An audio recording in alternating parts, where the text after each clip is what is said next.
Oke. Bawa acara sebatas acara ada fashion show, untuk acara ada lomba racing Tamiya, ada lomba Nintendo, macam-macam kegiatan acara di mall untuk membuat crowd, saya dilibatkan sebagai pembawa acara.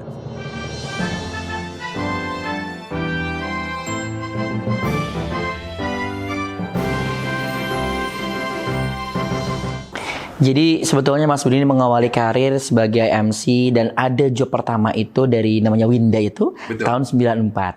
Iya. Ya, tapi kira-kira sebagai dicap MC profesional di tahun berapa?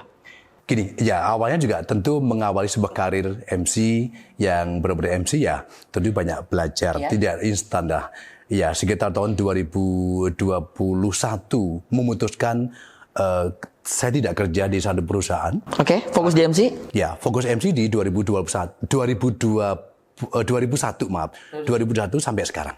Oke, berarti itulah disebut sudah memulai menjadi profesional MC di tahun 2001 itu. Ya, mulai karir dikenal. Saya dibesarkan dari lingkungan wedding exhibition. Tawaran itu sebelum ada event wedding expo yang dikelola oleh IOYO yang sekarang.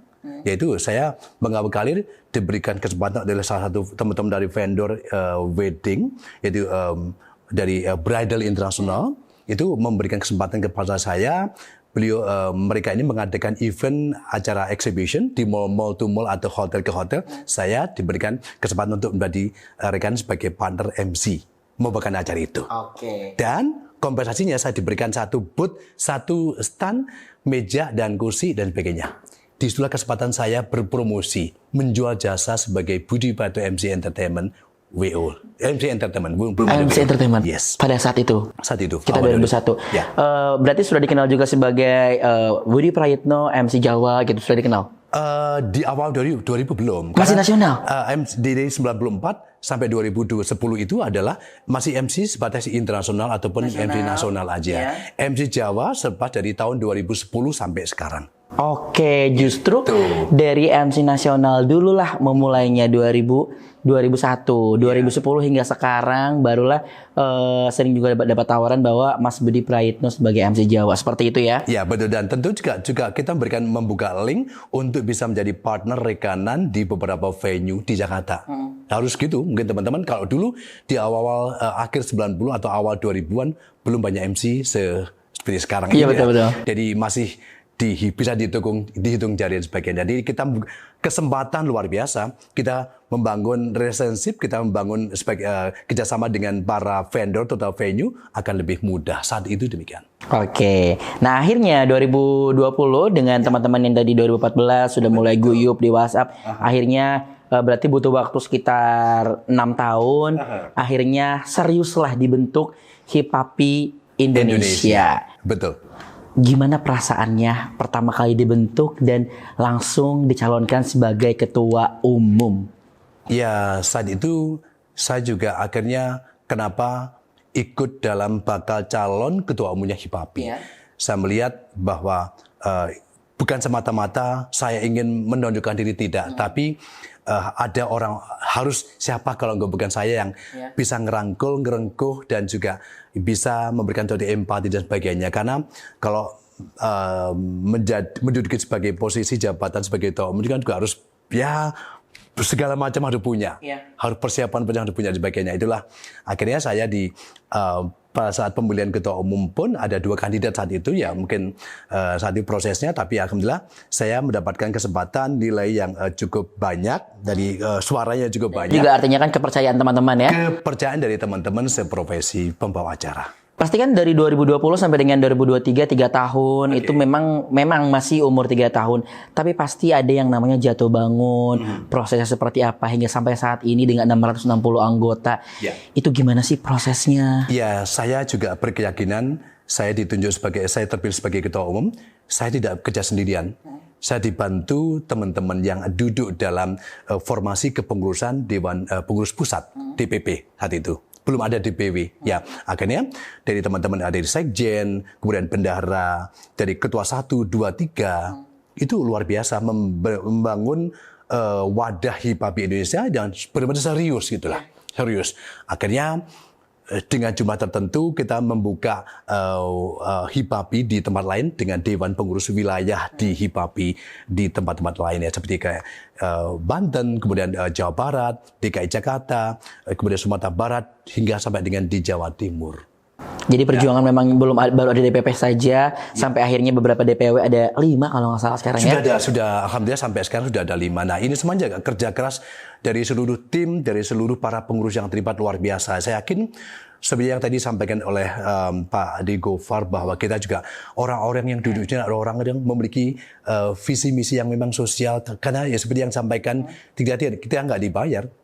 Dan ya saya beranggapan bahwa ini adalah sebagai langkah untuk ibadah, untuk berbagi ilmu, untuk membagikan apa yang sudah kita dapatkan selama bertahun-tahun ini. Dan juga memberikan legacy ya untuk dunia MC. Memberikan satu legacy. Dan gini, saya juga berkeyakinan bahwa saya juga harus banyak belajar dengan bukannya senior aja, tapi dengan adik-adik yang junior. Itu yang selalu harus kita sampaikan. Demikian juga untuk yang adik-adik yang mungkin junior pun juga harus banyak belajar dengan teman-teman yang MC-MC yang seniornya. Kita selalu berkompetisi dengan baik.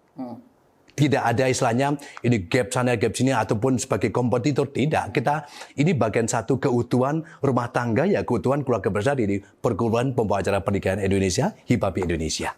Tapi gini sih Mas Budi, sebagai ketua umum, artinya kan ada artinya bapaknya nih, kepalanya di berbagai macam pengurus yang banyak tuh ya.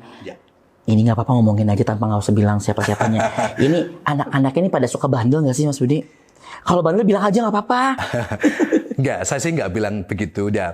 Tapi dikasih tahunya kadang suka ada keras kepala banget yang ini nih atau gimana gitu. Enggak sih, karena teman-teman yang duduk di kepengurusan ini pun juga punya latar belakang masing-masing, punya pekerjaan, ada yang sebagai baik karyawan swasta ataupun juga sebagai karyawan untuk ya pegawai negeri lah dan sebagainya, ada yang di ya segala macam punya usaha dan sebagainya. Nah, tentu ya alhamdulillah teman-teman ini juga masih ada berempati, masih meluangkan waktu untuk mengorbankan waktu dan pola pikiran dan sebagainya untuk di HIPAPI. Itu luar biasa. Oh, jadi pada baik semua ya? Alhamdulillah saya nilai semuanya masih oke. Masih baik dan sangat teman-teman. Kooperatif, sangat baik. Dan alhamdulillah sampai sekarang di titik ini pun alhamdulillah teman-teman luar biasa, berjiwa besar, berjiwa yang sosial yang tinggi. Bagus. Yes. Harus demikian bang. Nah itu tentu kan harus kita maintain sama-sama, dan jika ada masalah sekecil apapun jangan di blow up. Ya tentu dalam proses konflik pasti ada ya. Pasti. Ya konflik interest di internal dari keburukan pasti ada. Tapi kan ya konflik itu wajar. Namanya untuk menyatukan persepsi, keinginan beda pendapat dari berbagai macam karakter masing-masing. Ya kita harus menyadari itu semuanya. Jadi akhirnya saya mengenal dengan baik Haris Nuzul, saya mengenal baik dengan Pak Ade Gofar, saya mengenal baik dengan Doni Winda, Uda Fadri, dan juga teman-teman yang lain ada dengan Ibu Mona Melinda, Ibu Perigita, HIPAPI Indonesia. Akhirnya ya itulah. Akhirnya kita saling mengenal satu sama yang lainnya. Itulah yang menjadi kekuatan kita, bahwa oh ini karakternya Bovit, oh ini karakternya Uda Fadli, oh ini karakternya Mas Pak Ade Gofar dan sebagainya. Kita tahu itu akan lebih ya membuat kita akan saling memahami, dan akhirnya ya itulah saling menghargai satu sama yang lainnya, harus gitu. Tapi ada yang membuat ya namanya setiap perjuangan pasti ada tidak selalu mulus. Ada nggak momen yang membuat sebetulnya sedikit sedih nih dalam setiap perjuangan membesarkan nama HIPAPI ini? Oke, ya tentu gini, kalau teman-teman semuanya dari teman-teman yang sudah masuk dan bergabung sebagai anggota dari HIPAPI Indonesia, tentu memiliki kewajiban, tugas, dan tanggung jawab. Kewajiban apa? Salah satunya adalah harus membayar ya sebagai bentuk tanggung jawab. Iuran dan sebagainya. Itulah kadang-kadang iuran ini pun dari tahun pertama, kedua macam-macam pasang surutnya. Dramanya tetap ada. Dramanya ada. Walaupun sebenarnya kalau dari segi jumlah sih ya mungkin nun sewu, mohon maaf tidak seberapa. Tapi kan kadang-kadang wah mahal dan sebagainya, ada yang merasa begitu. Apa manfaatnya? Nah itulah tentu dari sinilah teman-teman juga mulai berpikir dan sebagainya. Tetap ada iuran, tapi akan kalau dulu ada sosial dan sebagainya, tapi ini pure untuk iuran sebagai bentuk tanggung jawabnya anggota dari HIPAPI Indonesia itu sendiri. Memang harus ada itu. Karena saat itu pun juga akan ya misi kita tentu saja kalau ada sesuatu hal yang memang berdampak kepada salah satu anggota pun juga ini juga akan berdampak positif dan akan kita memberikan empati kepada teman-teman para anggota itu sendirilah. Mas Budi melihat HIPAPI Indonesia sekarang sudah berdiri 3 tahun dengan berbagai macam perkembangannya. Gimana perasaannya? Bangga nggak? Ya, saya bangga dan bukan saya saja, teman-teman asosiasi yang lainnya. Saya juga harus bagaimana HIPAPI bisa dikenal bukan saja kalangan internal insan pembawa acara. HIPAPI harus dikenal di kalangan government, pemerintah, Pemda setempat. Nah, sampai kita harus keliling. Saya dengan teman-teman pusat, teman-teman dari ada sekjen, ada ketua 1, 2, 3 dan lain sebagainya, ada Pak Gopar ikut bersama-sama sampai ke Padang, Sumatera Barat tuh, sampai ke Jawa Timur dan sama-sama memiliki misi bahwa HIPAPI harus dikenal bukan saja kalangan insan pembawa acara, tapi kalangan birokrat, kalangan penentu kebijakan di daerah itu sendiri. Seperti pada saat kita hadir di pembentukan untuk Dewan Pengurus Wilayah untuk HIPAPI Sumatera Barat, kita berhadapan langsung dengan orang-orang yang berkepentingan itu. Ada lembaga adatnya Minangkabau disampaikan, ternyata luar biasa. Di Surabaya juga demikian, sama di tempat-tempat lain.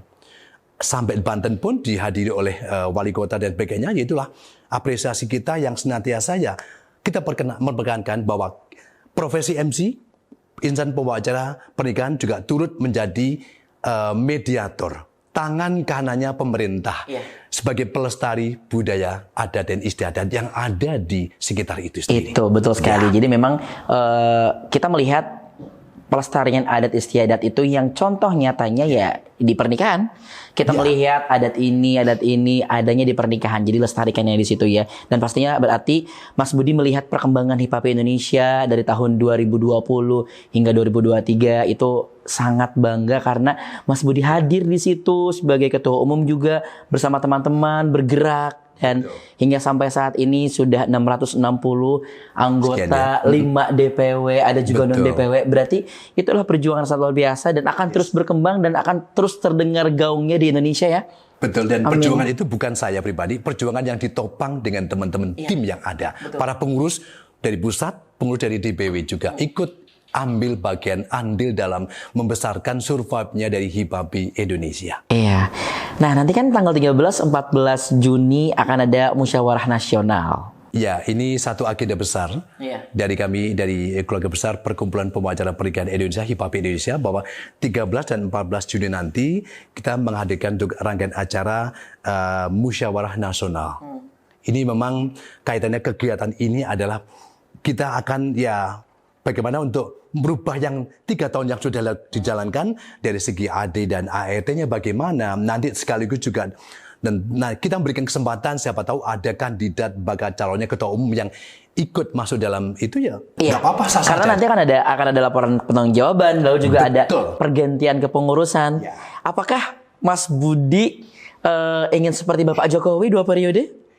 Gini, saya sudah sampaikan ke teman-teman juga kemarin kan saya itu sering banyak dikomplain anak-anak saya. Gimana? Ayah, memang okupansi harus keluar itu sering-sering sekali tahun-tahun kemarin itu luar biasa walaupun kondisi COVID. Tapi kenapa pergi terus banyak selalu HIPAPI dan sebagainya gitu loh. Tapi saya sampaikan ke anak-anak saya, ayah juga harus berbuat baik. Nah, ini adalah bagian ibadah ayah untuk teman-teman di teman-teman MC juga saya bilang gitu akhirnya. Ya, terlepas nanti di periode yang berikutnya saya sih nggak masalah. Saya kalau andai ada ada kesempatan lagi untuk itu saya sih insya Allah tetap siap karena saya punya kepentingan harus membawa bendera HIPAPI kalau di dalam 3 tahun ini kan masih belum apa-apalah. Tapi dengan 3 tahun ini pun juga luar biasa. Apa yang sudah dikerjakan oleh teman-teman seluruh pengurus yang ada baik di DPP atau DPW sudah luar biasa. Bagaimana? Karena misinya saat itu ada satu, supaya anggota masuk itu ada nilai poin. Poin plus itu ada, value-nya itu ada. Nah, situlah gaung-gaungnya. Tapi kedepannya pasti akan bakal banyak hal-hal yang akan ada program kerja dari teman-teman pengurus untuk membawa visi dari HIPAPI itu lebih baik lagi dan banyak improvement lah. 3 tahun mungkin belum apa-apa, tapi untuk kedepannya kita akan selalu membuat flashback ketika itu kemarin apa yang dilakukan, apa plus poinnya, apa kekurangannya. Nah itulah akan ada perbaikan-perbaikan, improvement yang akan di 3 tahun atau 3 atau 5 tahun. Rencana mungkin 4 atau 5 tahun dah kita nunggu nanti dari hasil dari Munas Hip Hop Indonesia. Makanya teman-teman nanti pada saat Munas diwajibkan datang nih teman-teman, bukan cuma melihat nanti siapakah yang akan menjadi ketua umum, tapi lebih dari itu juga, dan bukan hanya karena tentang awarding, tapi tentang silaturahmi ya Mas Budi ya, di mana MC Pernikahan Indonesia yang tergabung di Hip Hop Indonesia itu berkumpul di Bandung. Dan 13-14 Juni langsung deh catat silakan. Ini karena hamil 1 bulan. Ya 1 bulan ya kurang lebihnya. Perhelatan akbar dari Hip Hop Indonesia akan segera hadir di satu hotel di Bandung, Jawa Barat. Saya juga menghimbau kepada teman-teman semuanya, pada insan pembawa acara pernikahan di bawah payung dari Hip Hop Indonesia, yuk monggo sama-sama kita harus hadir di sana. Kan inilah wadah kita yang kita banggakan, untuk sama-sama kita harus berbuat yang terbaik. Dalam hal untuk improvement ADRT, siapa bukan hanya ketua umum ataupun sekjen, bukan, tapi semuanya harus ikut. Bagaimana supaya aturan-aturan main dari anggaran dasar, anggaran rumah tangga itu yang bisa memayungi untuk semuanya yang insan pembawa acara itu sendiri malahan. Betul sekali. Dan juga teman-teman juga kan mungkin yang di luar daerah atau mungkin yang belum pernah ketemu, Anda udah masuk ke Hip Hop Indonesia. Tapi Mas Budi tuh yang mana pengen ketemu langsung dong ketua umumnya, datang ke Munas itu. Pokoknya di Munas ini semua teman-teman kita bakal guyup, kita bakal kumpul, karena di sanalah momen dimana kita bertemu, keluarga besar Hip Hop Indonesia kita bakal bertemu, dan kita semua adalah keluarga. Jadi momen untuk silaturahmi adanya di sana. Betul sekali, Akil. Ya. Mas Budi terima kasih banyak ya. Sama-sama, Mbak Fit. Apa yang disampaikan semuanya mesti menjadi insight baik. Saya yakin bukan cuma untuk saya, tapi juga untuk teman-teman yang lagi nonton di podcast Hip Hop Indonesia Official ini. Dan untuk teman-teman juga terima kasih telah meluangkan waktu untuk nonton. Pokoknya semua apa yang disampaikan insya Allah menjadi hal baik, insight baik untuk Anda semua. Dan tentunya terima kasih juga untuk pihak yang mensponsori ada di Balik Karya Studio dan juga Authentic House serta Shaka Coffee. Untuk itu saya Bovit Halim dan juga saya Budi Wardani, Ketua Umum Hip Hop Indonesia. Kita mengucapkan sampai jumpa di Munas. Munas tanggal 13 dan 14 Juni 2023 di Bandung, Jawa Barat.